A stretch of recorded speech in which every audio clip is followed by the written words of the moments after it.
When Lu Chengjun finally let go of my hand for the fourth time, the wedding MC was already reciting the exchange of vows. He glanced at his phone, his expression changing, and in front of more than 300 guests he said, "Ji Xia, WN Ning is in danger. I must go." I didn't stop him. I bowed my head, slipped off the ring, and took back the folder that listed all the wedding expenses from the bridesmaid. The audience fell silent first, then someone whispered, "Isn't that Su Wanning again?"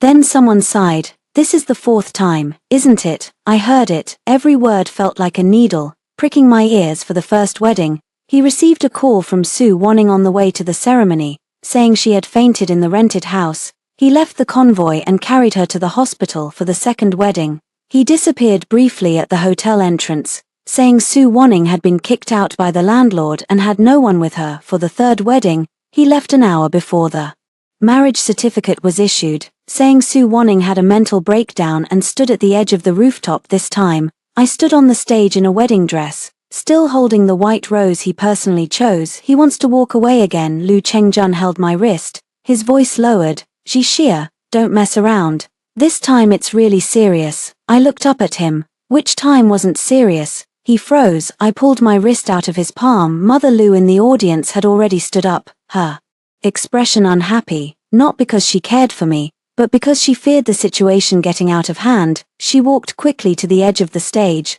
lowering her voice, "Jixia, you keep the guests steady for now. Chengjun will go take a look and be back. You are the legitimate fiancé, you should have the bearing." I look at her, "Auntie." I held it steady like this even in my first 3 times. Lu Mu's face stiffened. I continue. "The first time, I paid the deposit for the hotel on behalf of the Lu family. The second time, I sent guests away, table by table. The third time, you said that registering could be postponed to another day, and told me not to make a big thing out of it." I open the folder in my hand. The top page is a breakdown of today's wedding expenses: final hotel payment, wedding decor, photography and videography, party favors, guest accommodations, rush flowers after each item. "The pair is my name." Lu Chengjun frowned. "Ji Xia, it's not time to calculate money now." I nodded. Of course it's not time to calculate money now. I placed the ring on the podium. The ring tapped against the glass surface with a crisp sound. The whole audience heard it. Now is the time to break off the engagement. Luo Chengjun's face suddenly darkened. Su Wanning's phone was still ringing. He looked at his phone, then at me. For the first time I saw panic on his face. It's not because he can't let me go, it's because I didn't expect that I would really say the engagement is off on stage.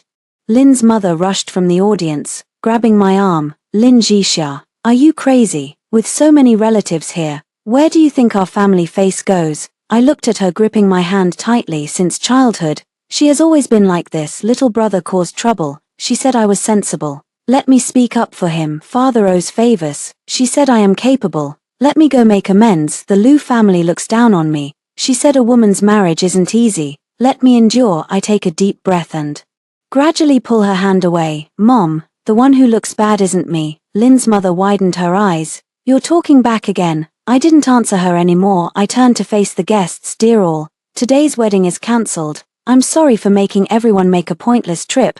The hotel meals are as usual. The accommodations are as usual, and the return coach is still arranged as planned." I paused, and my voice was steadier than I expected. "All the expenses for this wedding will be advanced by me. First, I will settle the responsibilities with the Lu family afterward. Please consider today's meal as a send-off for myself." The hall fell into dead silence. Master of Ceremonies Old Jew stood to the side, his lips moved, his eye sockets reddening. He has officiated 4 of my weddings. Each time he helped me smooth things over. This time, he didn't persuade anymore, only steadied the microphone. Lu Chengjun finally hung up the phone. He whispered, "Ji Xia, I know you're wronged, but you can't gamble with marriage on an argument." I smiled a little. "I've bet 4 times and lost 4 times. His face turned pale. Su Wanning's message popped up. I saw that line on the screen. "Chengjun, I'm so scared. I only have you," familiar to the point of making me want to vomit. In the past I would push myself down, tell myself that patients were more important, that those who have emotional collapses are more important, that Lu Chengjun was simply too kind, but now I only find it ridiculous if a man's kindness forever passes over his fiancée and lands on another woman. That is not kindness, that is favoritism. Lu Chengjun finally left. He didn't even change out of his suit. He jumped off the stage, walked across the red carpet, through the guests' gazes, and sprinted toward the hotel entrance. Just like the first 3 times, only this time, I didn't chase after it. I stand in place, watching the door at the end of the red carpet slowly close. Everyone's gaze falls on me. Some people sympathize, some revel in misfortune. Someone picks up their phone, only to be pressed down by the person beside them. I lift the hem of the wedding dress and step off the stage. With every step, the rhinestones on the hem scrape the ground. I reach the sign-in table and put away the gift book. Mother Lu rushed over to stop me. "What are you doing?" I said. "This is the cash gift of my side's relatives and friends. I will refund it." "And what about the Lu family's guests?" "The Lu family will refund themselves." Mother Lu's face turned ashen. "Do you have to look so ugly about it?" I tucked the wedding gift record into my arms. "Auntie, what's ugly is the groom's 4th attempt to run away from the wedding." She was blocked by me and couldn't speak. Lin Mu cried and scolded again. "How did you become like this? Didn't Cheng Jun say it? He will come back, and you just can't wait a little longer." I looked at her. "Mom, I have waited 7 years." She stood there dumbfounded. "I won't explain anymore. Explanation is useless. If a person is used to you giving in, they won't feel you're wronged. They will only think you suddenly became disobedient." I head toward the hotel back door. The wedding dress is too heavy. I almost tripped on the hem and fell. A hand reached over from the side and steadied my elbow. I looked back. It was Shen Yang. He wears a black shirt, with his jacket draped over his arm, tall in stature, with a straight back. A faint old scar marks the tail of his left eyebrow, and his gaze is calm. I know him. He is the grandson of the old neighbor of my grandmother. After retirement, he returned to this city. Before my grandmother passed away, she said that Shen Yang's life would be hard, but his heart is righteous. He is here today for the wedding because my grandmother was close with Mrs. Shen in life. He didn't say a word, only taking out a very old notepad from his pocket and writing a line. "Shall we leave here first?" The handwriting was steady, neat and straight. I looked at that line of words, and suddenly my eyes burned with emotion. Today so many people tell me to endure, to wait, to stop making a scene.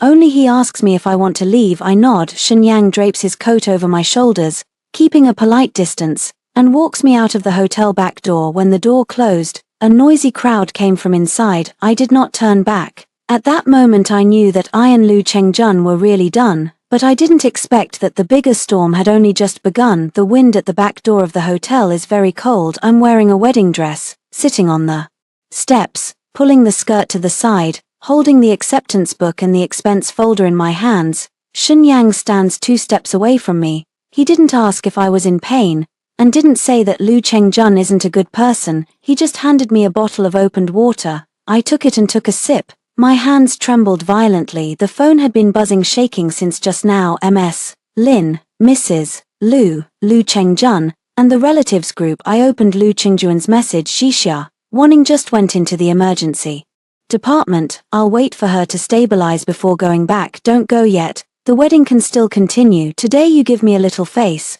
and I'll compensate you later." I stared at the words. The wedding can still go on for a long time. Turns out, in his heart, a wedding is like a performance. If he leaves midway, as long as he rushes back to take a bow, it's considered complete. I didn't reply. I place my phone face down on my knees. Shen Yang lowers her head to write. "Don't rush to reply. First, eat something." I chuckled and said, "Am I someone who can eat now?" He looked at me, then wrote again. "Then I won't eat for now. Waiting until you feel like eating. No encouragement, no judgment, and no one uses 'I'm doing this for your own good' to push me in a certain direction."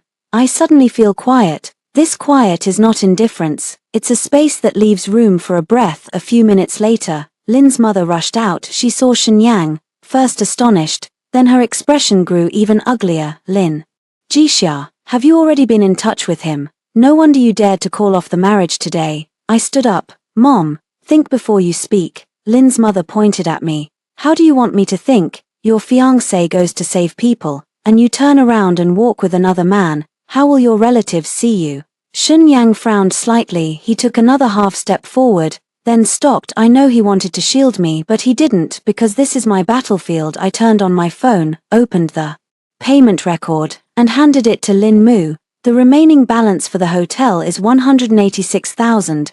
The wedding celebration balance is 98,000, guest accommodations are 62,000, and the wedding dress rental and wear and tear deposit are 30,000, all of which I paid for. Mother Lynn paused for a moment. I continued, for the first 3 cancellations of the wedding, the lost deposit and rescheduling fees add up to 274,000.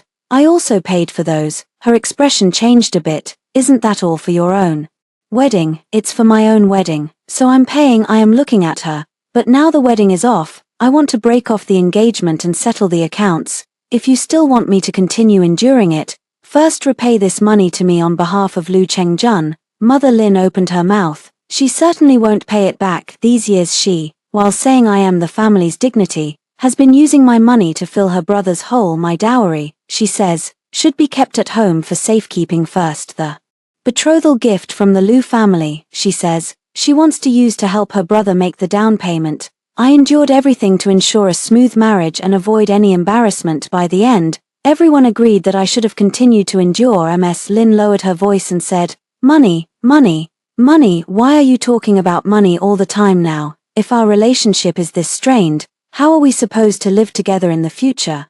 I replied, Lu Chengjun and I have no future together.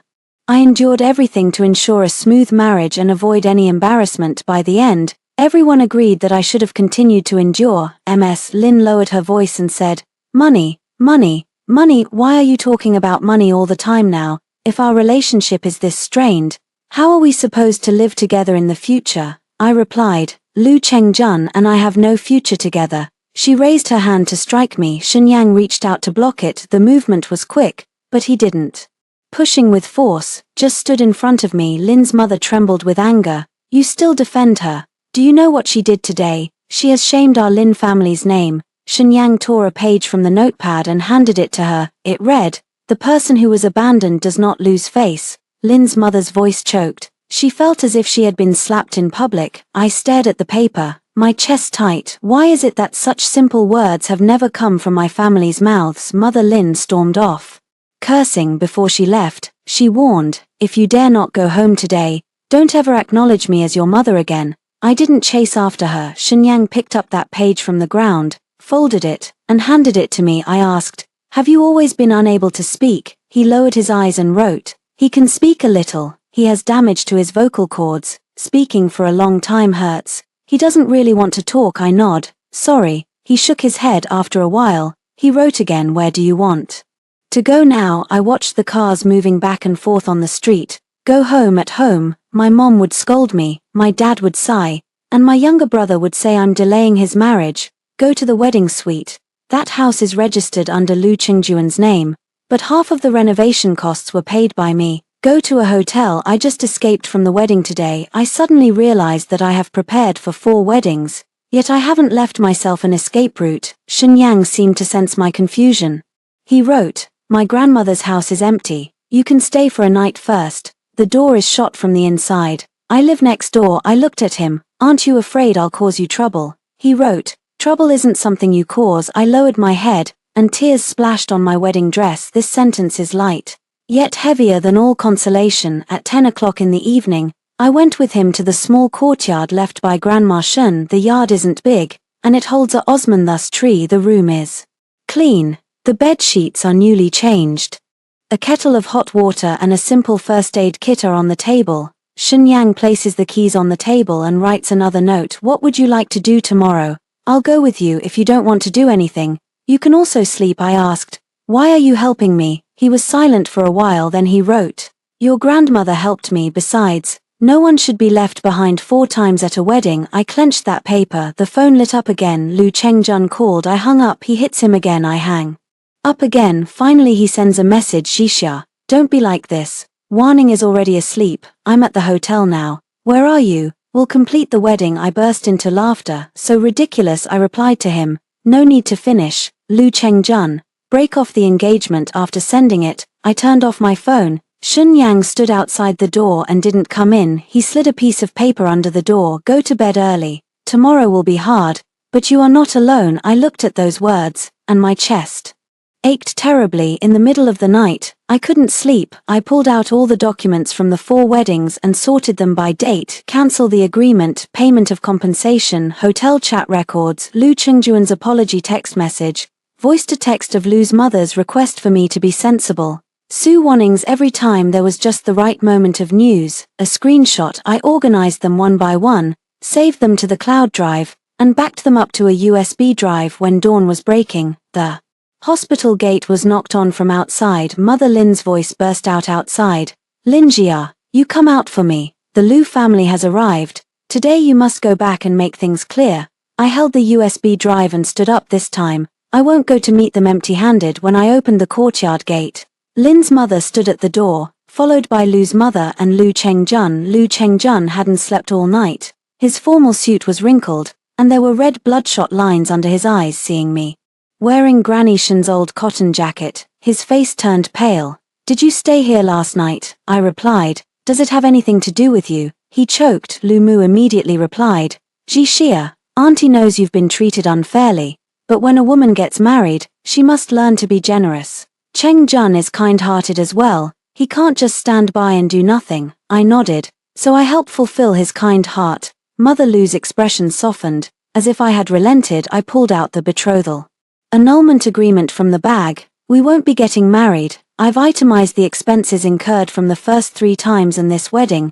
The Lu family will cover the portion within your responsibility. Sign it. Lu Chengjun stared at me in disbelief. Are you really going to settle this with me so clearly? Yes, after 7 years, you only have money left. I look at him. Lu Chengjun, in 7 years of feelings, I gave you many chances. What you gave me in return was 4 parting silhouettes at the end of the red carpet. His Adam's apple bobbed. I went yesterday to save WN Ning. I did not stop you from saving them. I pushed the agreement forward, but I'm not getting married either. Lin's mother grew anxious and snatched the agreement away. What signing? This marriage cannot be cancelled. I turn my head to look at her. Why can't you back out? You're already 29. If you break off the engagement, who would dare marry you? Besides, you were abandoned 4 times. What would people outside say? Now the Lu family is still willing to take you. You should step down gracefully. I laughed. Mom, so you think of me as something people want? Lin Mu's face turned pale. Lu Chengjun spoke softly. Jixia, Auntie didn't mean it that way. I looked at him. Then what do you mean? He fell silent. I kept asking. Do you want to marry me? Not because of 7 years. Not because of the 2 families. Not because of guilt. If you look at me now and say you want to marry me. Lu Chengjun opened his mouth. The phone rang. Su Wn Ning. He instinctively glanced at it. With just that look, I completely gave up. I retrieved the contract. You don't need to answer. Lu Chengjun hurriedly pressed the phone to end the call. Jixia, I cannot pick up, I said. No need. Every choice you make has already answered for you. At this moment, Shen Yang came out of the room. He changed into a dark-colored coat and held the car keys in his hand. He didn't come closer. He just stood in the hallway watching me. I suddenly recalled the sentence he wrote last night. What do you want to do tomorrow? I'll go with you. I turned to him and said, Shen Yang, are you free today? He nodded. Accompany me to the Civil Affairs Bureau. The courtyard fell silent in an instant. Lin Mu screamed first. Are you crazy? You just broke off your engagement and now you want to marry him. Lu Chengjuan's face turned pale. Lin Jixia, you're trying to get back at me with marriage. I looked at him. You think too highly of yourself. Shen Yang looked at me without replying immediately. He took out a small notepad and wrote slowly. Think it through. Marriage is not a tool to run away, I said. I'm not running away. I look at the few people in the yard. I am stopping, standing still, waiting for someone who will turn away and leave forever. Shen Yang writes again. You don't need to prove that someone wants you. I nod. I know. I paused for a moment, but I want to choose someone who won't abandon me in front of everyone at a critical moment, even if only to try to begin. Shen Yang looked at me for a long time, then he wrote, okay, but before we register, we draft an agreement. Your money stays yours. Your matters you decide. I won't avenge you, and I won't stop you from fighting back. You can leave at any time. I looked at that paper, a lump forming in my throat. Lu Chengjun suddenly rushed over, grabbing my hand. No, I don't agree. Shen Yang blocked him. He didn't push him, he just stood there. Lu Chengjun was a little shorter than him, and his momentum immediately weakened. What are you? Lu Chengjun gritted his teeth. She is my fiancée. Shenyang lowered his eyes and wrote 3 characters in the notebook. It's no longer possible. I retract my hand and walk straight out. At the entrance of the Civil Affairs Bureau, there aren't many people. I sit on a bench, holding the household registration book in my hand. This is something I prepared a long time ago after the first 3 weddings. Lu Chengjun said he would get the certificate soon. I believed him, so the household register was always kept in my bag. So ironic, originally prepared for him, it was ultimately used to end him. Shenyang sat nearby and handed me a handwritten agreement. The content was very simple. Keep personal property separate after marriage, respect each other's privacy, do not demand the other party sacrifice in the name of marriage.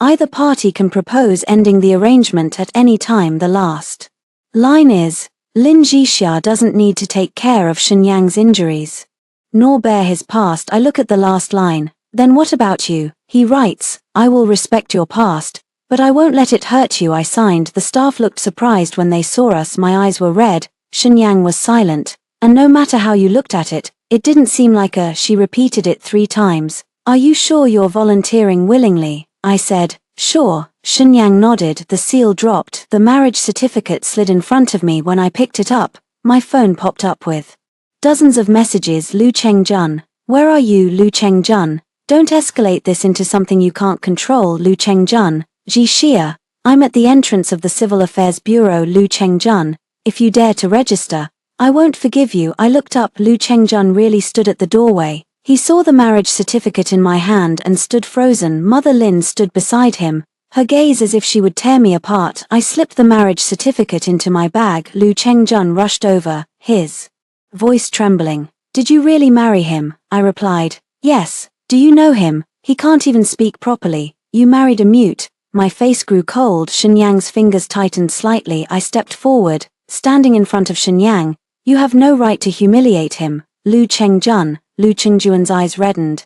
I have no right. I am the person who has been with you for 7 years. I looked at him, and the one who threw me away 4 times. He could not speak at all. I held on to Shenyang's not to put on a show for Lu Chengjun, but for the first time I stood clearly beside one person. Yang Shen lowered his head and looked at me. I whispered, let's go. He nodded. We stepped down from the stage, passing Lu Chengjun behind me. Lin Mu's cries rang out, Lin Jixia, if you dare to walk out today, don't come back to this home. I stopped in my tracks. I didn't turn back. Okay, when this word slips out, a certain rope in my heart snaps. I thought it would hurt, but more than that, it felt light. When the car reached Shen's small courtyard, Shenyang handed me the keys. I didn't take them. I'll come to look at houses tomorrow. He wrote, no need to hurry. The small courtyard is empty. I said, I don't want to take advantage of you. He looked at me and wrote a line, we are already married, but you don't have to feel wronged because of it. I took the keys. As soon as I entered the house, Father Lin called. He rarely reaches out to me after I answered. His first words were, Jixia, your mother's blood pressure is high from anger. You must go home immediately and make the dowry matters clear. I closed my eyes. Sure enough, what they care about most is not whom I married, whether that dowry can still be in their hands. I look at the marriage certificate on the table, my voice steady. All right, I'll go back.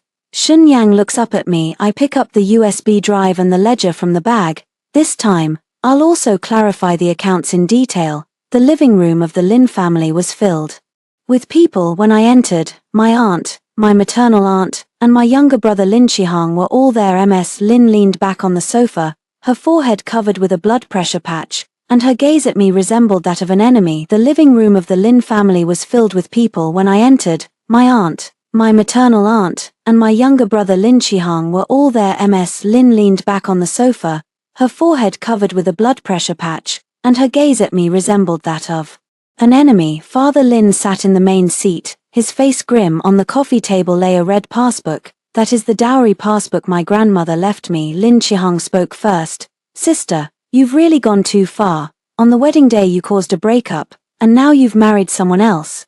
Now the whole family is unable to hold their heads up because of you. I put the bag down. You cannot lift your head, because you took my dowry to pay the down payment, yet you're here teaching me how to behave. Lin Qihang's expression changed. Aunt immediately mediated. Jixia, don't say things so harshly. Your brother buying a house is also a major family affair. I nod. My marriage isn't a big family matter, my younger brother's house is. The living room fell quiet for a moment. Mother Lin patted the armrest of the sofa. Are you hell-bent on tearing the family apart? Chi-hang is your own younger brother. What's wrong with helping him a little? Do you want to help a little? I take out the account book. I've worked for 7 years, sending 3,000 yuan a month to support the family. After grandma passed away, the 200,000 yuan she left me, you said you'd keep it for me first, then used it to give Chi-hang a down payment. The wedding gift from the Liu family was 168,000 yuan. You said you'd give it to me after the marriage, but in reality it was also transferred into Chi-hang's renovation account. Lin Chi-hang got anxious. Then isn't there a place for you to live in the house in the future either? I watch him. Is my name on the property deed? He doesn't speak. Mother Lin sneers. You, a daughter who has married out, really need to settle scores so clearly with your mother's family. I turned on my phone and projected the transfer records onto the TV one by one, clearly and distinctly. I'm here today to settle this once and for all. Father Lin finally spoke. Jixia, we've raised you all these years, and now you're turning against us for money. I turned my head to look at him. Dad, I didn't turn my back on you for money. It's because every time you need me, you say I'm family. Every time I suffer unfair treatment, you say a daughter who got married shouldn't be melodramatic. Mr. Lin's face darkened. Mrs. Lin pointed at Shenyang. And you? What does it mean for you to bring him here today? Do you want outsiders to laugh at our family? Shenyang stood beside me and did not sit down. He took out a handwriting board and wrote a line. I am her husband, not an outsider. Mother Lin choked. Lin Chi-hang scoffed. Husband, sister, don't be so ridiculous. How long have you known him? What can he possibly offer you? A retired man who can't even speak coherently. What do you expect from him? I raised my hand and placed a document on the coffee table. I hope he won't step on me again when I'm being humiliated, Lin Chi-hang said, his face turning pale. That is a screenshot of a message he sent in a group with friends and family. He said, my sister is just too difficult. She's been dumped 4 times yet acts proud. Now she can just find any man to marry. She'll regret it sooner or later. Below the screenshot, relatives in the group agree. Lan's mother couldn't hold back. Chi-hang was just talking a bit too impulsively. He is 26 years old, not 6. I looked at Lin Chi-hang. From today onward, I will no longer pay your mortgage, won't cover your car insurance, and won't transfer the so-called emergency funds anymore. Lin Chi-hang suddenly stood up. What do you mean? Literal meaning? Are you crazy? How will I pay my mortgage next month? I look at him. Your own house. You pay for it yourself. Lin Chi-hang was furious. Mom, look at her. Lin Mu immediately cried. How did I give birth to such a cold-blooded daughter like you? If your brother's funds are cut off, how will he get married? I said. Then don't get married. She raised her hand again to hit me. This time, I did not hide. Shenyang also did not stop me. I grabbed her wrist for the first time. Mother Lin froze. I looked into her eyes and said, Mom, you have hit me for so many years. I used to think it was because you wished I would shape up. Now I know it was because I never fought back. Her lips trembled. I released her. Grandma left 20,000. The dowry is 168,000. Plus the money I've been helping the family repay over the years. I'm not asking you to pay it all at once. But from today on, write IOUs and repay monthly. Dad. Lin slammed the table. What kind of IOUs do family members write? I took out the pre-prepared papers. Then we'll report to the police for civil disputes. Lin Mu screamed. Are you going to accuse your own father and mother? I looked at her. I just want my money back. The living room was dead silent. Yang Yang places the pen within my reach. The small gesture is light, yet it feels like a knife handed to me. It isn't for him to cut for me. It's a reminder that I can take action myself. Father Lin stared at the IOU, unmoving for a long time. In the end it was still Aunt who advised, just write it first. Jia is in a heightened emotional state right now. Don't really cause a scene outside. In a heightened emotional state by this point, they still think I'm making a fuss. Father Lin bit down and signed. Mother Lin cried so hard she nearly ran out of breath. Lin Chi-hang refused to sign, so I directly dialed the bank customer service and cancelled the automatic transfer that bound to my payroll card. His phone rang very quickly. Mortgage deduction reminder failed. His face turned pale at once. Sis, are you serious? I stored the IOU. Everything I do since yesterday's wedding is real. As I stepped out, Lin's mother shouted from behind. Lin Jixia, you will regret this. The Lu family won't let you off, and Cheng Jun won't want you anymore. I stopped. I turned to look at her. Mom, the thing I regret the least is that he doesn't want me anymore. Only when I got back into the car did my hands start to tremble. Shenyang handed me a piece of candy, a very ordinary orange candy. I laughed. Do you carry this with you? He wrote. In the past, on missions, someone in the team had hypoglycemia. We're used to it. I put the sugar in my mouth, the sweetness spread. The phone rang again. This time it was Lu's mother. Her voice was cold as ice. Jixia, the two families will have a meal together tomorrow night. You've made such a mess of this. You need to give the Lu family an explanation. I said, okay, Mother Lu. Probably didn't expect my quick agreement. I added, I might as well. To settle the Lu family's accounts clearly. There was a silence on the other end of the line.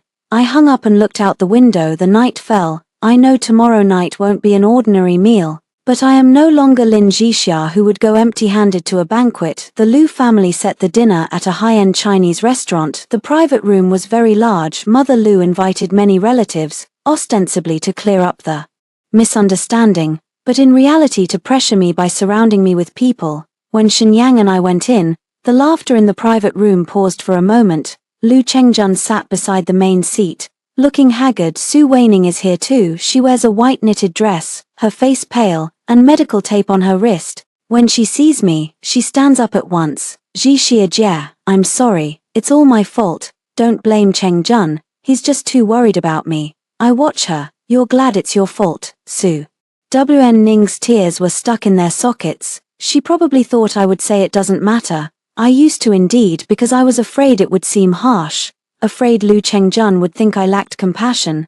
Afraid everyone would say I was arguing with a patient. But I later understood that truly measured people won't beg for help again and again at other people's weddings. Mother Lu wore a calm face. Jixia, Weining's health isn't good. Don't speak so harshly. I sat down. Shenyang sat beside me. He did not start eating, nor did he look at anyone else. An aunt from the Lu family smiled and spoke. Jixia, a woman should give a man some face. Cheng Jun is in a good position, and he values feelings. If you're now marrying someone out of pique, who will suffer in the end is yourself. I took out a folder and placed it on the turntable. Then let's first look at the first document. The private room fell quiet. I pushed the documents in front of Mother Lu. The first wedding was cancelled. The hotel deposit was 60,000. The wedding car loss was 12,000. And the wedding ceremony rescheduling fee was 34,000. That night Lu Chengjun texted me saying he would take on half of it. This is his verbal commitment. Lu Chengjuan's face changed. I continue to push the second one. The second wedding was cancelled, and I paid 48,000 for the guests' accommodations. Mother Lu, you said at the time that the Lu family's cash flow was tight, so I should advance the money first. Mother Lu's expression turned sour. Third one. The third marriage license cancellation, the wedding dress and the after photos loss amounted to 27,000. Lu Chengjun said Su Weining's situation is special, so let me not fuss. Fourth copy. Yesterday's wedding total expenditure was 376,000. The groom left the venue. The responsibility is not mine. I looked up total, 7,510,000. After subtracting the part that has already been returned, the Lu family needs to bear 423,000. The box was dead silent. No. Lu family relatives smiled anymore. Mrs. Lu's face turned ashen. Are you trying to drive the Lu family to its death? I said. Auntie, the Lu family lives in a villa and keeps 2 cars. I won't be forced to die because of 420,000. Yet your son has abandoned me 4 times. Almost really dying at someone else's joke, Lu Chengjun whispered. Jixia, I didn't know you remember so clearly, because I paid for every penny. I looked at him. The person who hurts feels it most clearly. Su Weining suddenly burst into tears. I'm sorry. I really didn't realize I would cause you so much harm. I'm just so scared. My parents aren't here with me. I only have Cheng Jun to rely on. I asked her, don't you have any other friends? She froze. Are there any other relatives? She bit her lip. Is there no emergency hospital number? Her face went pale. I put my phone on the table. First time. You said you fainted, but in the photo you sent to Lu Chengjun, there's takeout on the table, and there's a half-eaten cake beside it. Su Waning's breath paused. The second time, you said you were kicked out by the landlord, But that day the landlord was out of town, and you volunteered to terminate the lease early. The third time, you said you were standing on the edge of the rooftop. The property records show that the rooftop door for your building had long been sealed. The fourth time, you said an emergency room visit. But the billing shows it was an ordinary outpatient infusion. These things are not surveillance. Not recordings, it's a photo she posted herself, the message Lu Chengjun sent me, the payment record, the group notification all in front. It's just that I didn't want to look at it before. Lu Chengjun suddenly looked at Su Wanning. Evening Ning. Su Wanning's tears fell even harder. I was really distressed back then. Chengjun, you know me, I'm just afraid of losing you, my friend. I laughed. A friend would say I only have you during someone else's wedding vows. I opened the private message she sent me last night, clearly on the screen. Lin Jixia, for times already, can't you understand? As long as I say the word, he will always come to my side. So what if you're wearing a wedding dress? The first person to run to is still me. The air in the private room felt frozen. Lu Chengjun stared at those few lines, his face gradually turning pale. Su Wanning reached out to grab the phone. Shenyang raised a hand to block him, didn't touch her, only pushed the phone back toward me. Su Wanqing cried and shook her head. That's not what it's like, Chengjun. I was speaking out of anger. I put away my phone. Whether it's just hot air doesn't affect your responsibility for your actions. Mother Lu finally couldn't sit still. Enough, even if Wanning said something wrong, you're already married. Why are you still grabbing onto Chengjun and not letting go? I look at her. What I'm grabbing onto isn't Lu Chengjun, it's the bill. I take out the repayment agreement, signed. From now on, everyone will not bother each other. Mother Lu trembles with anger. Don't even think about it. I nod. Then I will hand the documents to the lawyer and inform all yesterday's guests that the reason for cancelling the wedding and the responsibility for costs will be confirmed by the law. Lu family cares most about face. This sentence is more effective than any tantrum. Mother Lu's face darkened. Lu Chengjun reached out and took the agreement. I sign. Lu's mother angrily said. Chengjun, his voice was hoarse. Mom, she owes me. When he signed, his hand was trembling the whole time. I watched his name fall onto the page, and in my heart there was no ease, only a fatigue that came late. 7 years of affection, finally reduced to a ledger. But if the accounts aren't settled, everyone will continue to treat my silence as free. When the dinner party ended,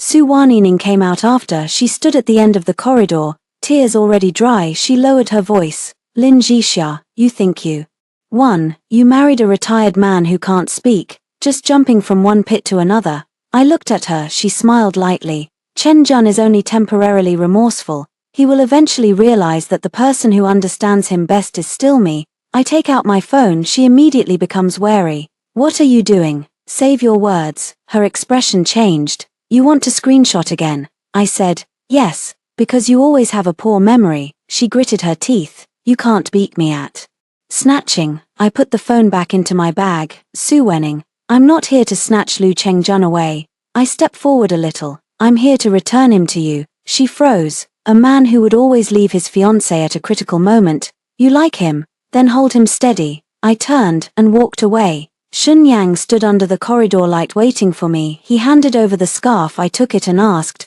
did you think I was scary just now? He wrote, not scary, clear. I smiled as soon as I stepped out of the restaurant. Lu Chengjun chased after me. No summer. I stopped. He stood on the steps, his eyes frighteningly red. Have I always made you feel so wronged? I watch him. You're asking now. It's already too late. His lips moved. The phone rang again. Su Wanning. He glanced downward. I smiled a little and turned to get into the car. This time, he did not catch up. The next day, I went to the wedding planning company in the warehouse. The flower stands that were withdrawn yesterday were still piled up. The white roses had already wilted a bit. The red carpet rolled up in the corner, like an abandoned old wound. Old Jew looked at me and sighed. Jixia, you finally came. I placed a bag of joy candy on his desk. Thank you for smoothing things over yesterday. Old Jew waved his hand. I've presided over weddings for 20 years, and this is the first time I've seen a girl be left waiting by the same groom 4 times. I smiled. It's my first time too. Old Jew looked at me, his eyes full of sympathy. I've the records you asked for. Every rescheduling, cancellation, and on-site emergency is noted in the contract remarks. Also, yesterday the MC's process stalled before exchanging vows. and that's clearly documented. He handed the file bag to me. I pick it up, my fingers tense. These papers are very thin, but they are the ladders I climbed out of the mud with, Laroju said. Jixia, I have one more word to say. In the past you were too considerate of the situation, every time. The Lu family said don't make a scene, you would fill the gap yourself. People, if you don't cry out in pain, others really think you aren't in pain. I nodded. From now on it won't happen. After leaving the wedding planning company, I went to the hospital not to go find Su Warning, but to check the project descriptions of the payment slips in my hand. The nurse at the window looked at the slips and said, "These are all ordinary infusions and anxiety outpatient visits, not emergency rescue." I asked, "Will it endanger life?" The nurse shook her head. "It can't be told from the form, at least there's no resuscitation record." I thanked him and left. In the corridor, I happened to see Lu Chengjun. He stood at the pay desk, holding a payment slip. Su Ning sat not far away, wrapped in his coat. Lu Chengjun saw me, and panic flashed across his face. "Jixia, don't misunderstand," I said. "I'm not responsible for misunderstanding you right now." He was pricked by that sentence. Su Warning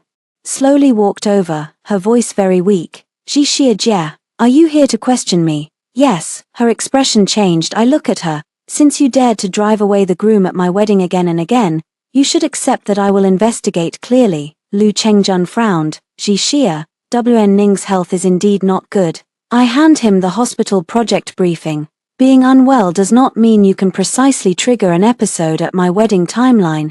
He bowed his head to look at the paper. His expression changed a little. Su Warning immediately covered her chest. "Chengjun, I don't feel well." In the past, whenever she behaved like this, Lu Chengjun would immediately support her. This time, he was a beat slower. With just that half-beat, a trace of panic flashed in Su Wanyen's eyes. I saw it. I finally understand. She isn't unable to do without Lu Chengjun. She is unable to let go of the feeling that she has forever outperformed me. I didn't linger any longer. When I returned to the small courtyard, Shenyang was repairing the monastery gate. He wore grey work clothes, sleeves rolled up to the forearms, and had an old scar on the back of his hand. I put the file bag on the table. "The evidence is piling up." He nodded and wrote, "What do you want to do next?" "First get the money back, then tell them not to bother me." He writes, "Do you need me to step in?" I shake my head. "When needed, I will say so, but mostly I'll handle it myself." There was a hint of a shallow smile in his eyes. "Right, good." In the evening, when I was sorting materials, Lu Chengjun came. He stood outside the yard gate and did not come in. Shenyang went to open the door. Two people face each other across the door. Lu Chengjun spoke first. "I came to find Jixia." Shenyang looked back at me. The meaning was clear. "See or not, up to me." I walked out. Lu Chengjun looked at me, his voice hoarse. "I read those lists today. Waning Ning. There may indeed be things she didn't say clearly." I smiled. "You're still leaving her some room even now." He closed his eyes in pain. "I'm not. I just think I'm stupid." "You're not stupid," I said. "You just choose to believe the person you want to believe more each time." Lu Chengjun looked at me. "Jixia, I know it's late to say anything now, but Ning and I really didn't cross any boundaries." I nod. "That's your business." He pressed. "Don't you care?" I look at him. I used to fear hearing this sentence the most, afraid he would think I didn't love him, afraid I seemed cold-blooded, but now I only feel calm. I don't care anymore. Lu Chengjun felt as if he had been punched hard. He stepped forward. Shenyang also stepped forward. Lu Chengjun looked at Shenyang, sneering. "Do you really think she loves you? She's just using you to provoke me." I haven't spoken yet when Shenyang took out a handwriting board. He wrote, "She doesn't need to love me to leave you." Lu Chengjun was stunned. I was stunned too. Shenyang continued writing, "She left you because you hurt her, not because I appeared." The yard was so quiet that only the wind remained. Lu Chengjun's face shifted from anger to embarrassment. He looked at me, his eyes reddening. "Jixia, I was wrong," I said. "Then just sign all the agreements, pay back on time, and don't come again." He suddenly knelt down, knee slammed onto the bluestone slab. "I beg you, give me one more chance." I watched him kneeling outside the door. I had imagined many times before. I imagine him regretting, imagining him chasing after me, imagining him choosing me in front of everyone. But when this moment really came, I did not feel glad. I just felt it was ridiculous. If someone's appreciation can only appear after you completely turn away, Then it isn't love, it is a sense of loss. I handed him the betrothal cancellation supplement. There is no chance left. Sign. Lu Chengjun refused to take it. He looked up at me. What if I don't sign? I said. Then see you in the mediation room tomorrow. He looked at me for a long time, finally stood up and turned to leave. I thought he finally understood. In just half an hour, the group with friends and family blew up. Lin Chihong sent me a screenshot. Lu Chengjun posted a message in the group. He said, Ji Xia had been in close contact with Shen Yilai before the wedding. I don't want to put it harshly, each of the 4 weddings has its own reasons, but her marrying in a hurry is the biggest betrayal of this relationship, some people said. So it turns out to be this way, someone said. No wonder you were so firm on the wedding day, someone said. Women, they really know how to shoot themselves in the foot. I fixed my eyes on the screen, fingers cooled a little. Shenyang stood beside me and read all the messages he wrote. Do you want to rest for one night before handling it? I shook my head. No. I opened the computer and packed the organized timeline. Invoices, every apology text from Lu Chengjun, Su Wanning's provocation screenshots, and wedding notes. Then I sent a line in the group chat. Since Lu Chengjun wants to say it publicly, I will publicly respond. I posted the first picture in the group with family and friends. The message Lu Chengjun sent me on the day of the first wedding cancellation. Jixia, I'm sorry. I owe you a wedding. I'll cover half of the costs. Don't blame Wanyan. She didn't do it on purpose. The second picture. After the second wedding was cancelled, the message from Mother Lu. Jixia, you first placate the guests. Auntie knows you are the most sensible. The money matter can be discussed later. Don't Chengjun be put in a difficult position. Third image, third marriage certificate cancelled. The message posted by Lu Chengjun at the entrance of the Civil Affairs Bureau. Warning's emotions are unstable, so I'll make a trip first. Wait for me. I can't collect it today, but I'll definitely collect it next week. Fourth picture, fourth wedding ceremony program. Before exchanging vows, the groom exits. Then there is Su Wanning's private message screenshot. Lin Jiaxia, 4 times already, can't you understand? At first, someone in the group argued back. Soon, old Ju spoke up. I am the host of 4 weddings, and I can vouch that what Jixia said is all true. She always handles the aftermath and has never caused a scene on site. The wedding planning company supervisor also weighed in. The cost records are true. The pair has always been MS. Lin Jixia. The group fell completely silent. Lin Chihong messaged me privately. Sis, do you have to make such a big fuss? Now even the relatives know. How should I conduct myself in the future? I replied to him. When you were spreading rumors, did you ever think about how I would conduct myself? He didn't reply again. Lu Chengjun called me. I didn't pick up. He sent a message. Jixia, what I said just now was out of anger.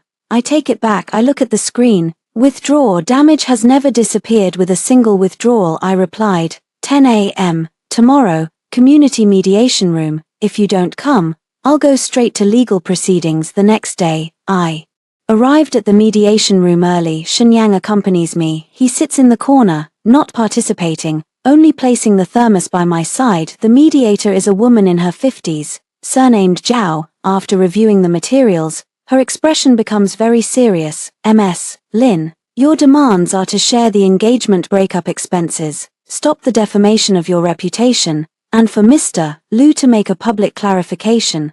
Correct, I nod, and the Lu family must not interfere with my life again in the name of the engagement. Auntie Zhao nods. Lu Chengjun and Lu Mu were 10 minutes late.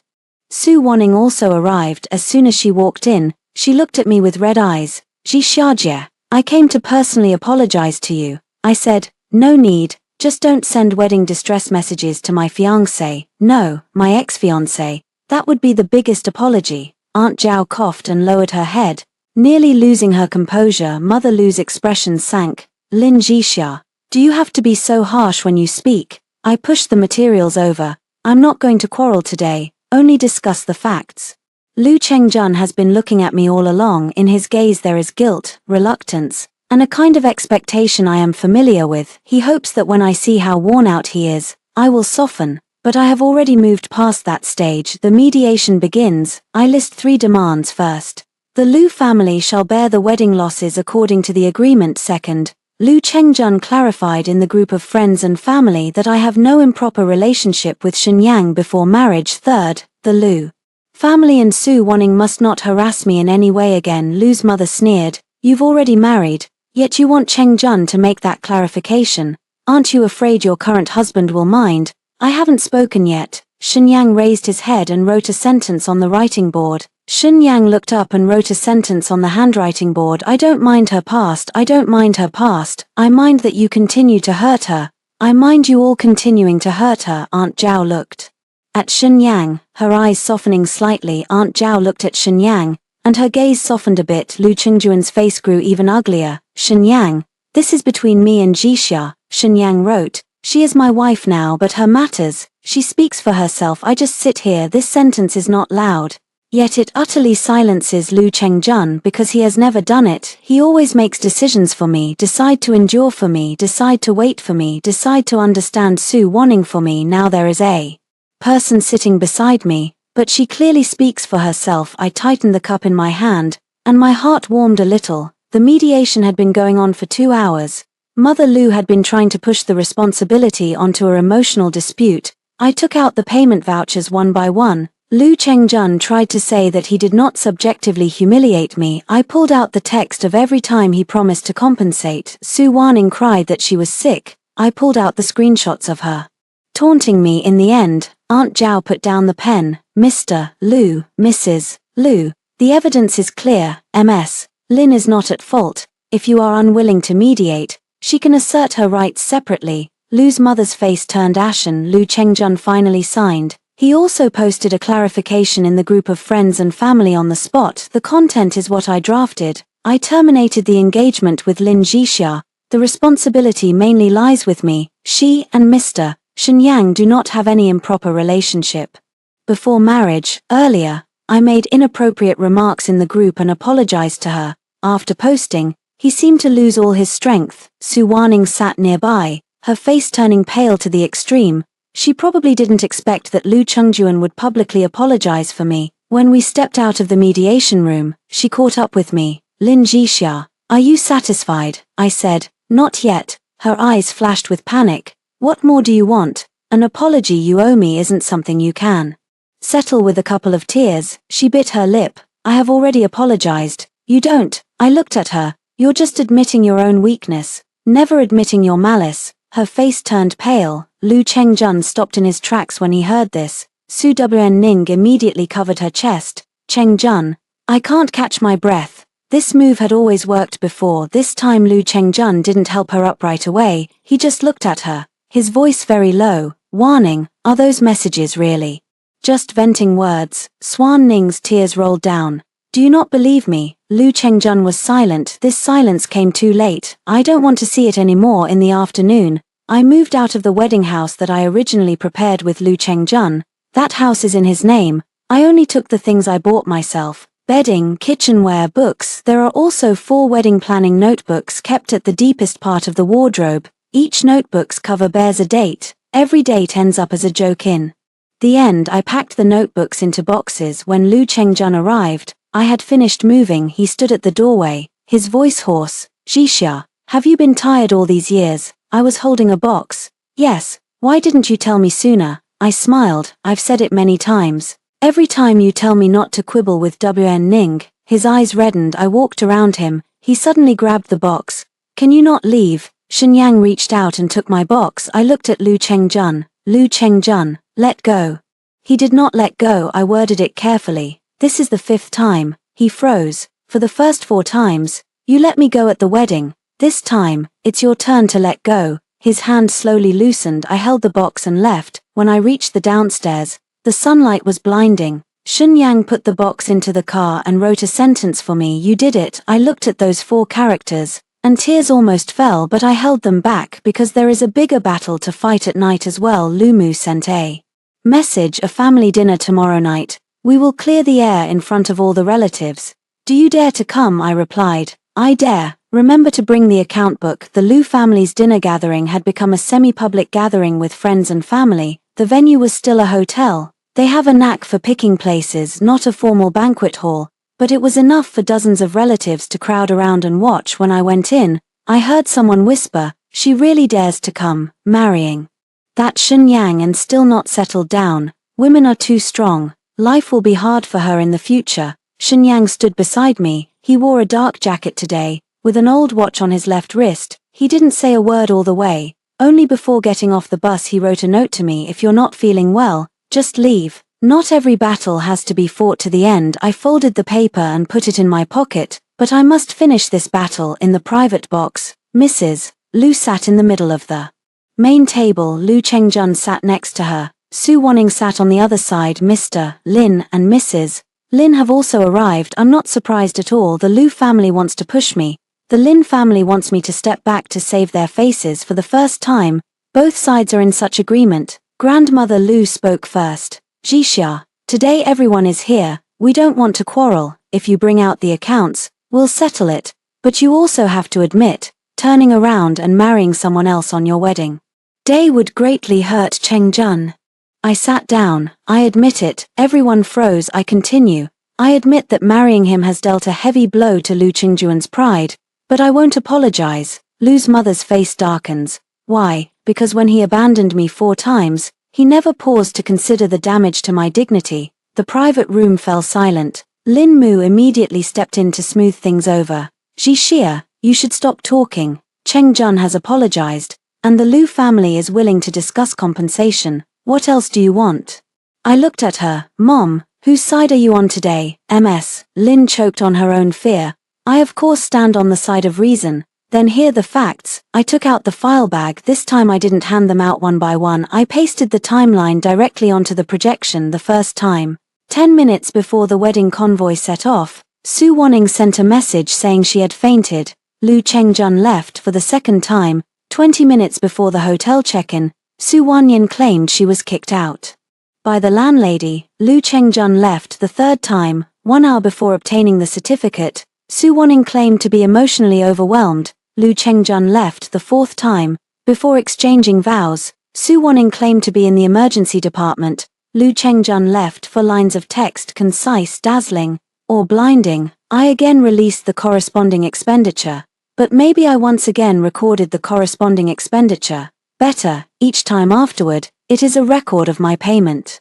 Or every time thereafter, there is a record of my payment. Finally, the text of Liu Qingjuan's apology and commitment to compensation. "I did not cry. I did not swear. I'm just laying out the facts." A relative from the Liu family whispered, "This is really too much." Another person said, 4 times. Who can stand it? Mother Liu's expression grew paler and paler. Su Wanning suddenly stood up. She picked up a cup of tea and walked to my front. "Jixia, I toast you. I really know I was wrong. If you insist I compensate, I can pay it back slowly. Please don't force Chengjun anymore. She speaks very well, but every sentence hints that I am being aggressive." I didn't take the tea. "Su Wanning, what you owe isn't money." Her eyes reddened.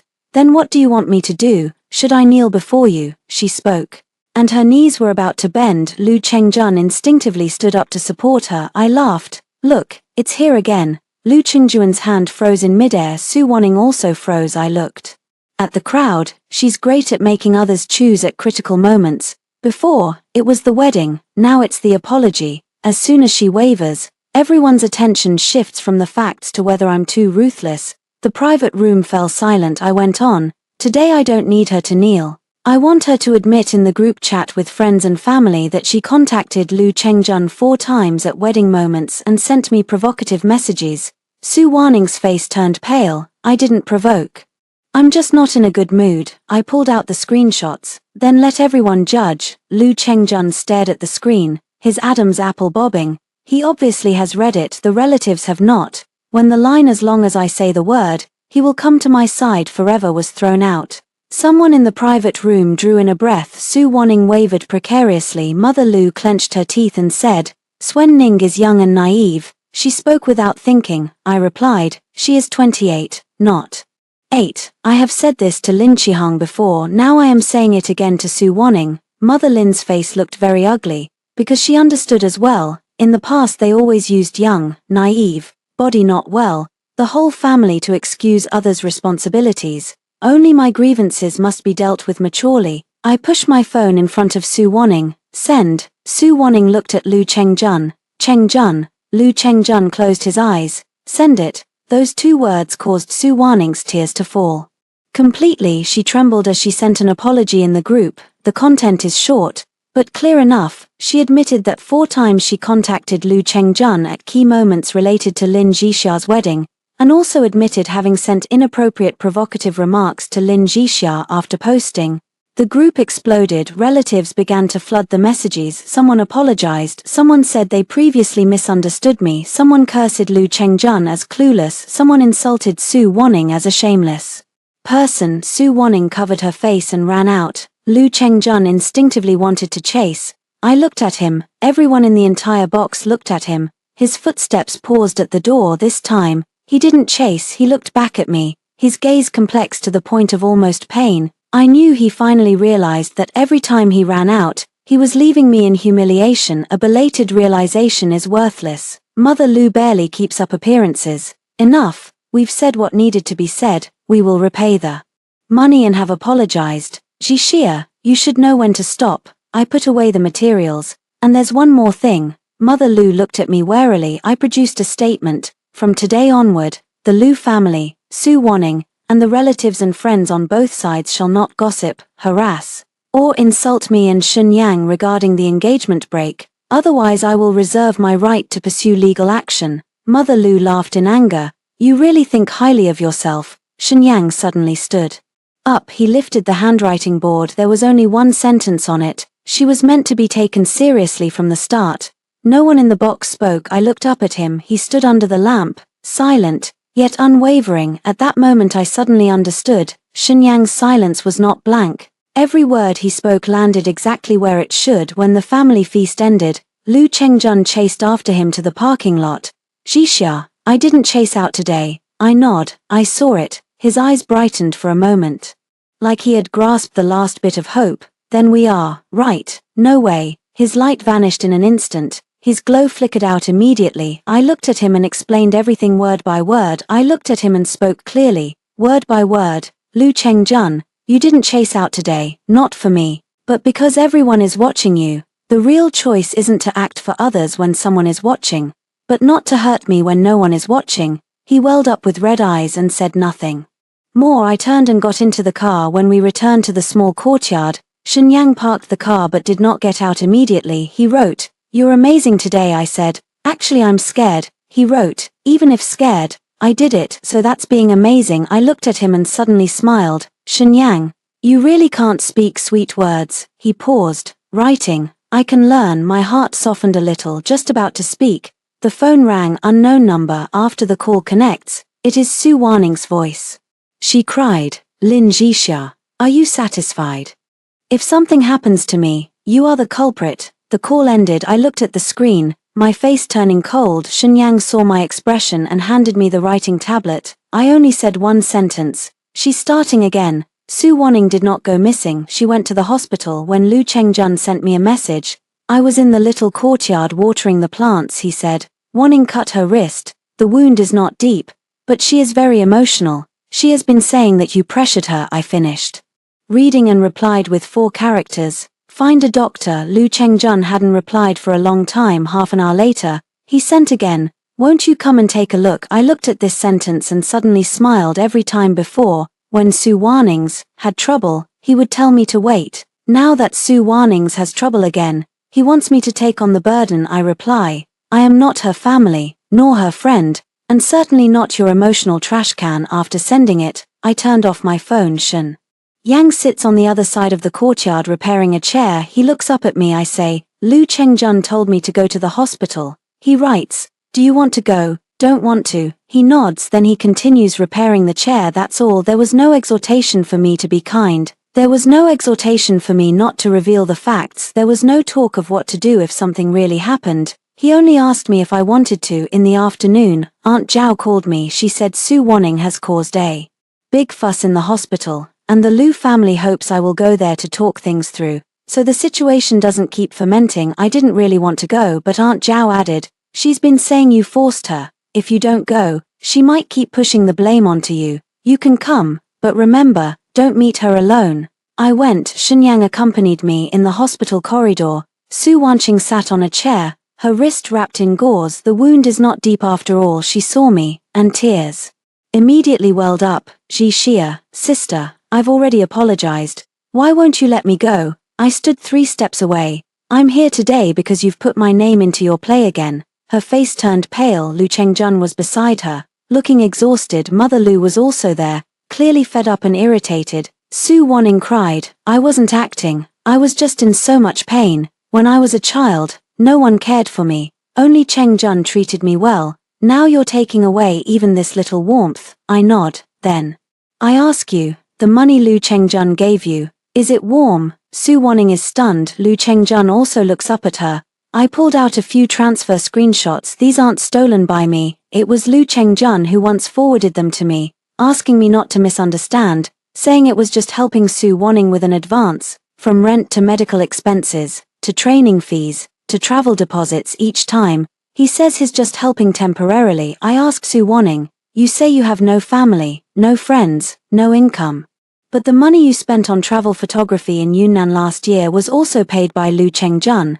That day was the second day after my third failed marriage registration. Lu Chengjun's face instantly changed. Travel photography in Yunnan. Su Wanning panicked. That's because I wasn't in a good mood. I wanted to go out to unwind. I laughed. You went out to relax after my marriage filing failed, using money from my fiancé. Lu Mu looked at Lu Chengjun in shock. You still give her money like this?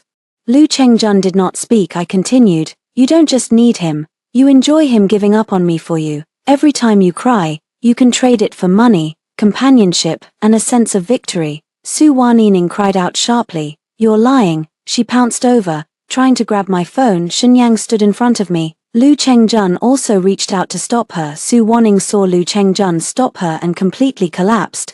Are you helping her now, Lu Chengjun? Have you forgotten who stood by you during your hardest times, when your parents pressured you to join the company, who heard you cry, when you argued with Lin Jixia, who stayed with you through the drinks? I listened calmly. Lu Chengjun's face grew paler and paler, because she let slip what she called frail dependency concealed too many intimate moments inside. Lu Mu was so angry that her lips trembled. Chengjun, how much more are you hiding from us about her? Lu Chengjun replied in a hoarse voice, Mom, it's not what you think. I looked at him. He has said this sentence to me many times as well. Now it's finally Lu Mu's turn to listen. Su Wanning cried even harder. She dug out a stack of documents from her bag and threw them onto Lu Chengjun.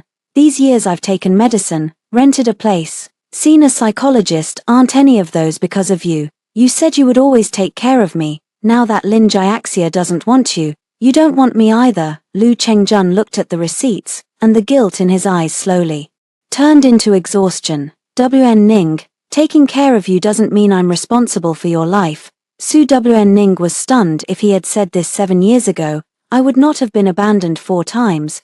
But he is only saying it now. It no longer means anything to me. I put away the materials and said to Aunt Zhao, I will not pursue today's accusation against her.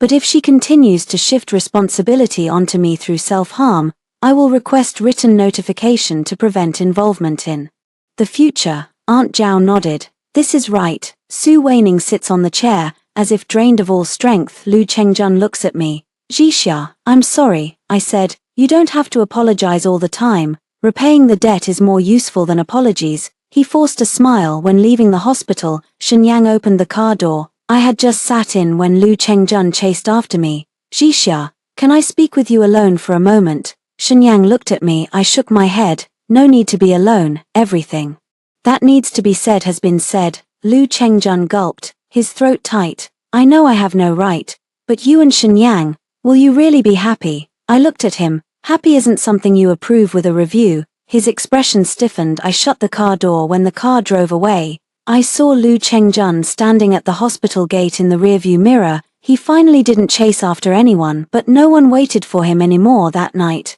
Mother Lu sent a message. The tone was no longer firm. She said, tomorrow night, we'll hold an apology banquet. All the Lu family relatives will be present, to completely clear up the previous misunderstanding. The repayment agreement can also be settled on the spot.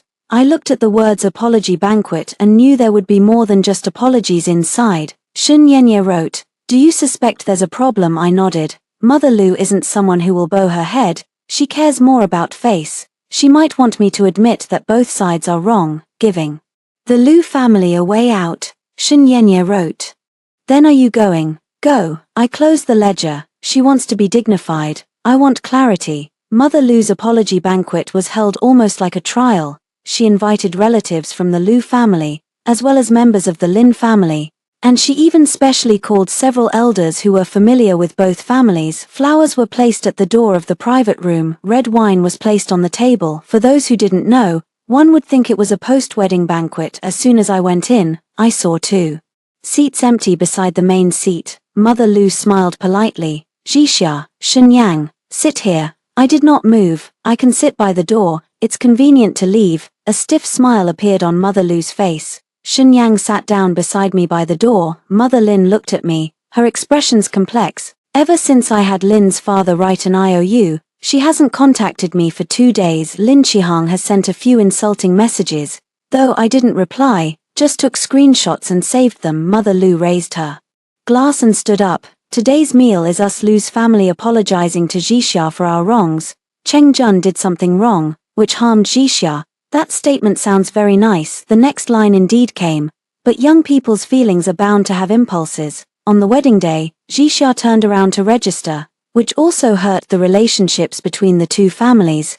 Today everyone is here to speak openly, and in the future, we will still be friends. I set the teacup down. You don't have to be friends. Lu's mother's expression turned cold for a moment. I said, apologies are acceptable, but there's no need to be friends. An elder cleared their throat. Jixia, don't speak as if it's the end. Cheng Jun indeed made mistakes, but you can't show no courtesy at all. I look at him. Is the kind of face saving you're talking about the one where I'm abandoned 4 times and still have to smile and toast?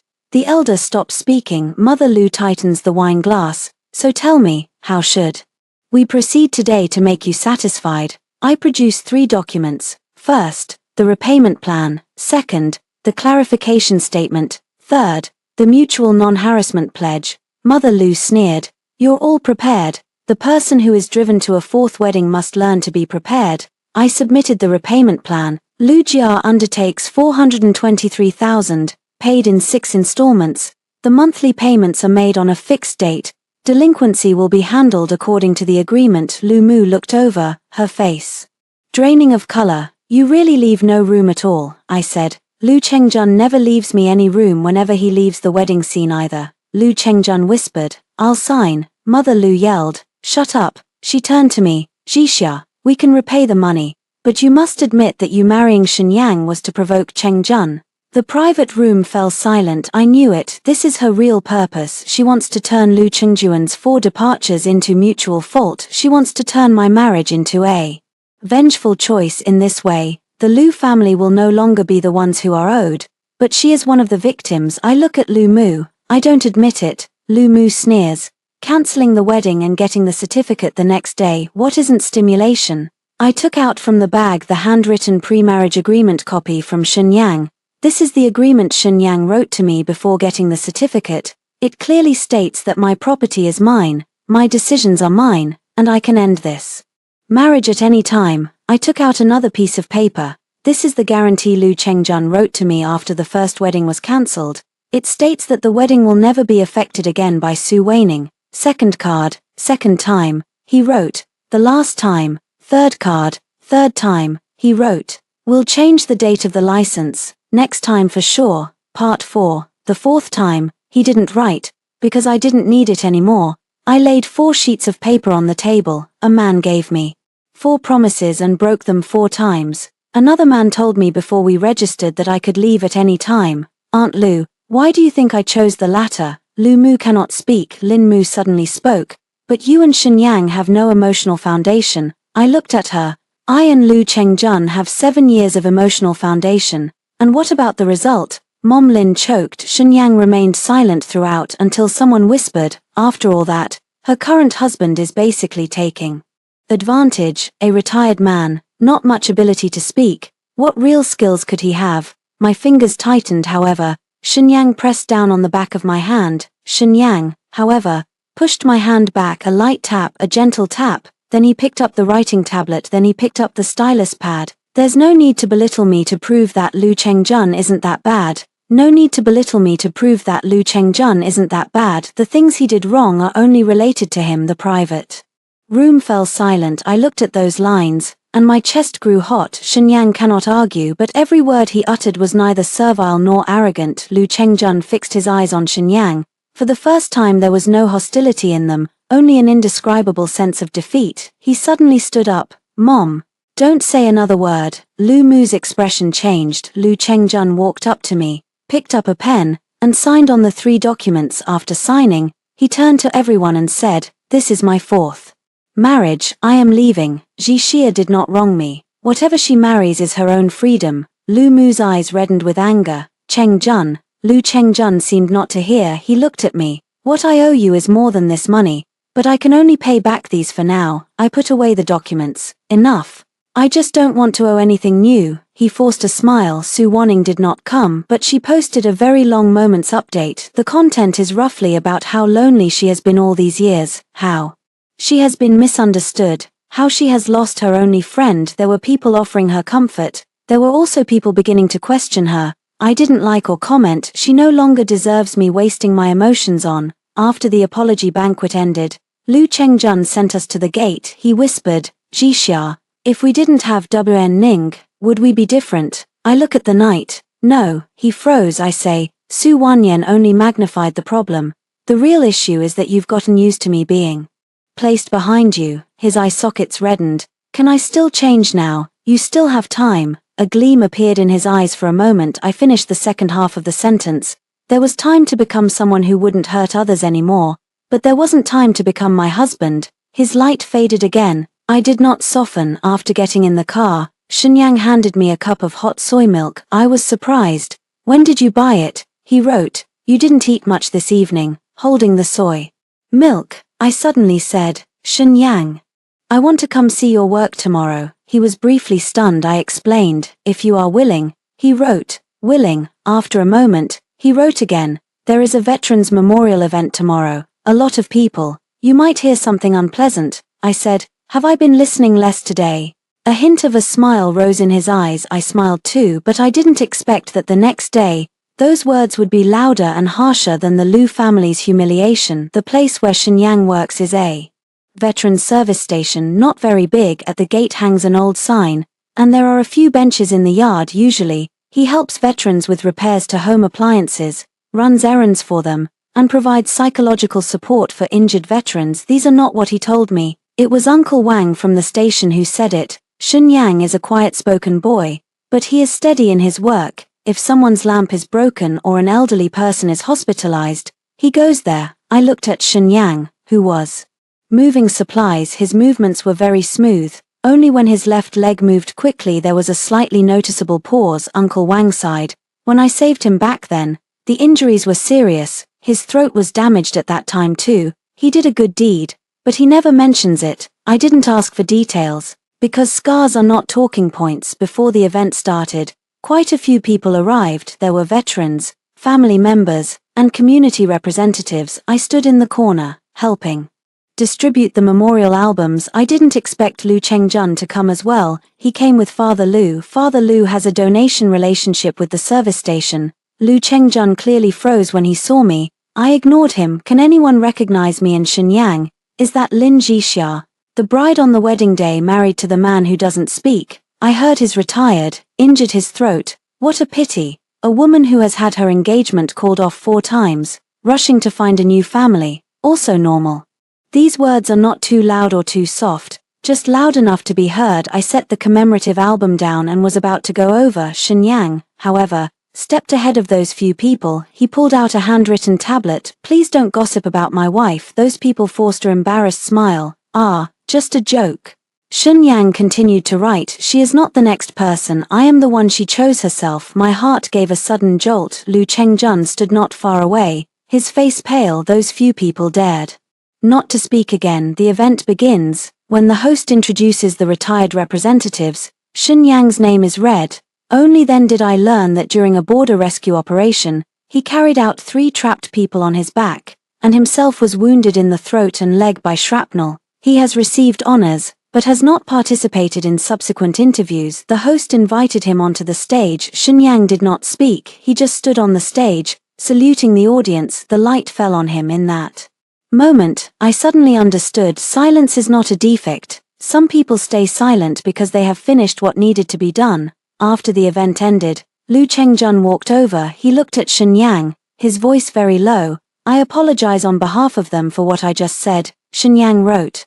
There's no need to apologize for others. Just take care of yourself. Lu Chengjun forced a smile. He looked at me. Ji Xia, did I always make you be sensible for others before as well? I said, yes. He nodded. Only now do I understand that being sensible often means making one person not suffer.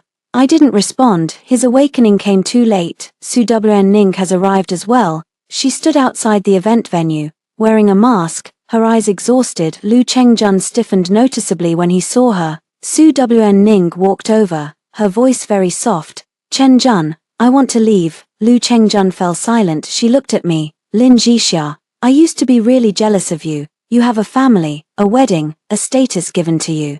By him, I have nothing, I said, so you just snatch someone else's crucial moment. Her eyes reddened. I know there's no point in saying anything now. Indeed, there's no use. She lowered her head. I will leave this city. I've already apologized to you in the group chat. I will slowly pay back the money I owe to Lu Chengjun. I didn't say forgive me. I only said, I hope you won't hurt people with your vulnerability in the future. She cried. No one helped her this time. Lu Chengjun did not move. Shenyang also did not move. I would not move either. She stood still on her own, turned around, and walked away. This is what she should learn to do. In the evening, Lu Chengjun waited for me at the entrance of the service station. One last time, he said, I'm only going to say it one last time. Shenyang looked at me. I nodded. He retreated a short distance, but didn't leave. Lu Chengjun looked at me, his eyes very red. I used to think you wouldn't leave. After the first wedding, you comforted all the relatives. After the second,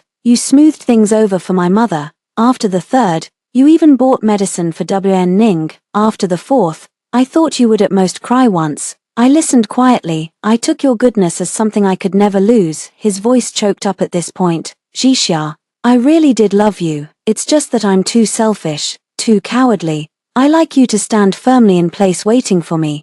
Yet I'm reluctant to give up the feeling of being needed, the kind that Ning has. This time, he finally told the truth, but my heart was very calm. I said, Lu Chengjun, having loved does not mean you deserve to go back. He nodded, tears dripping down. I know. He took a small box out of his pocket. Inside was my wedding ring at yesterday's wedding.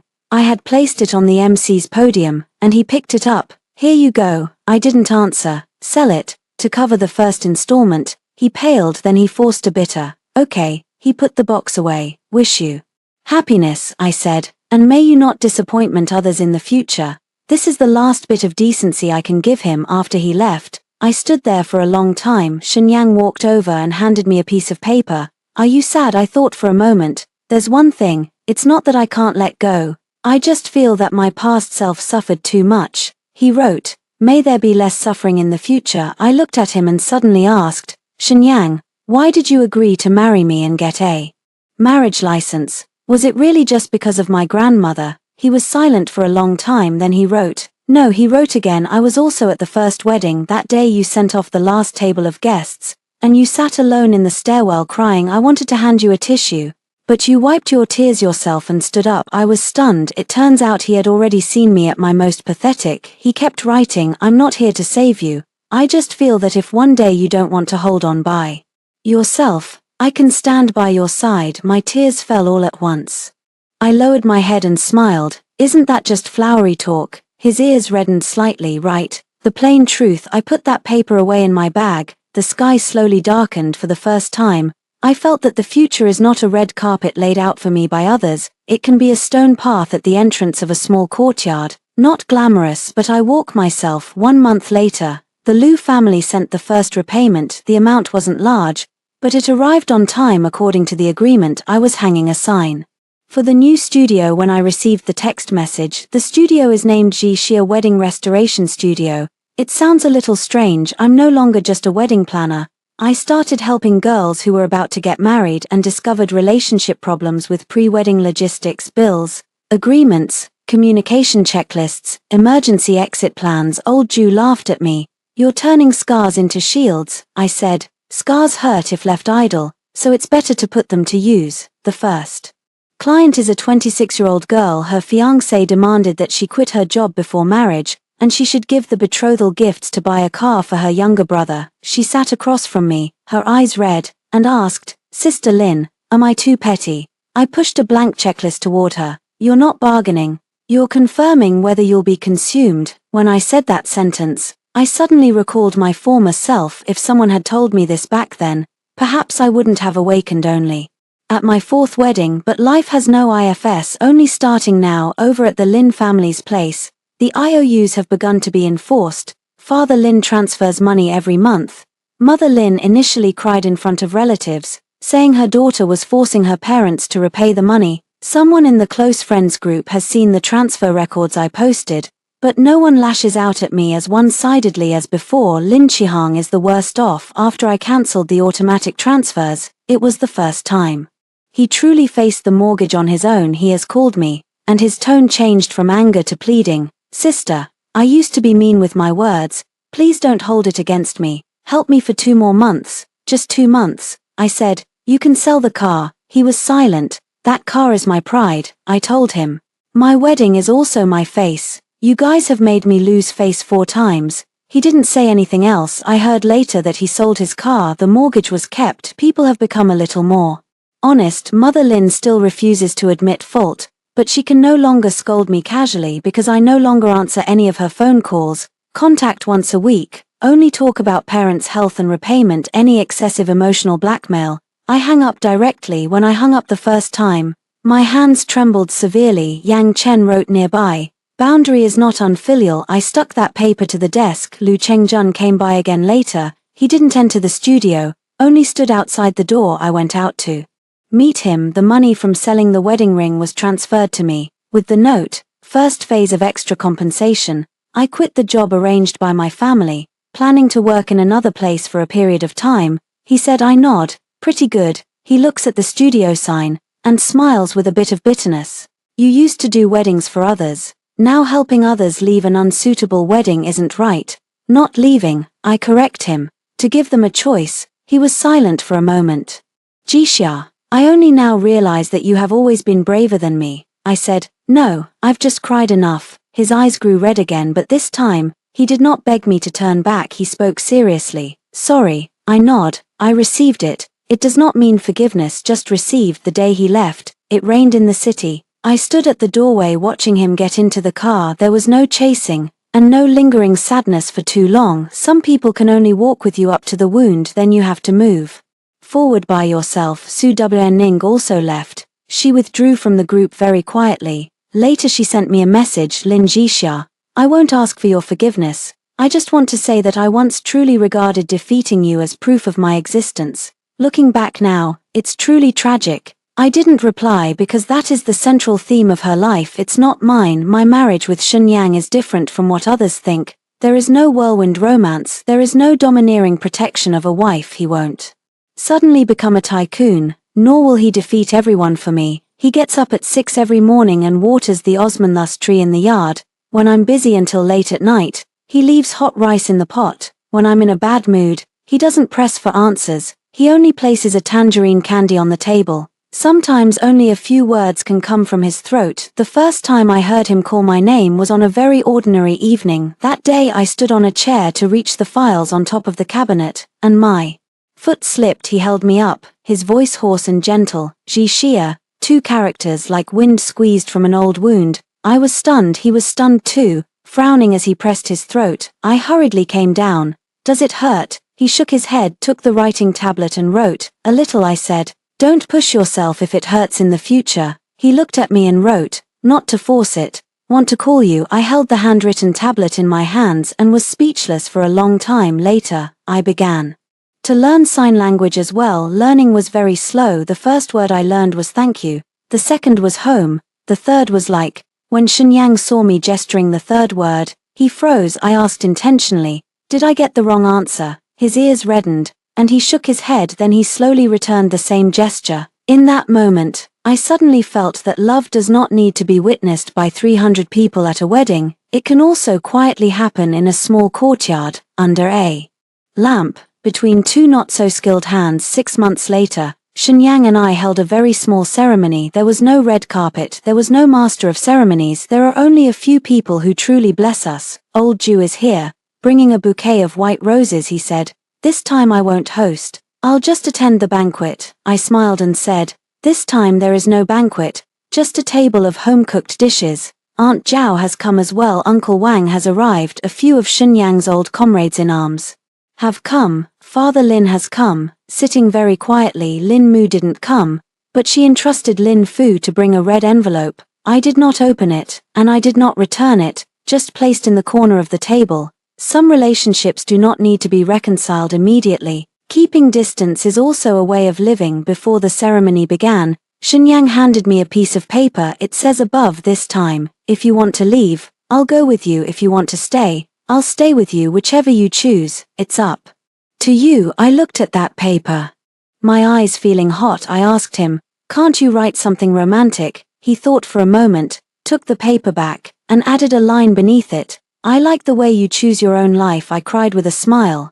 This sentence is romantic enough. I didn't wear that old wedding dress. I cut a small piece from that wedding dress and made it into I donated the rest to a drama club. It should no longer trap me. I wore a simple white dress and stood under the Osmanthus tree. Shenyang stood opposite me. No vows exchanged. We simply held two plain rings in our palms together. I said, Shenyang, I can't promise that I'll never be afraid. He nodded. I said, it's not possible to guarantee completely forgetting the past either. He kept nodding. I took a deep breath. But I promise, in the future I will not lose myself for anyone again. Yang Yang looked at me. He did not write. He spoke very slowly and softly. Okay. The voice was hoarse, yet clear. I laughed. The Osmanthus fell down. Someone clapped. Old Jew wiped away his tears. Now this sounds like a wedding. I look at the person in front of me, and suddenly I remember the night I was abandoned for the 4th time.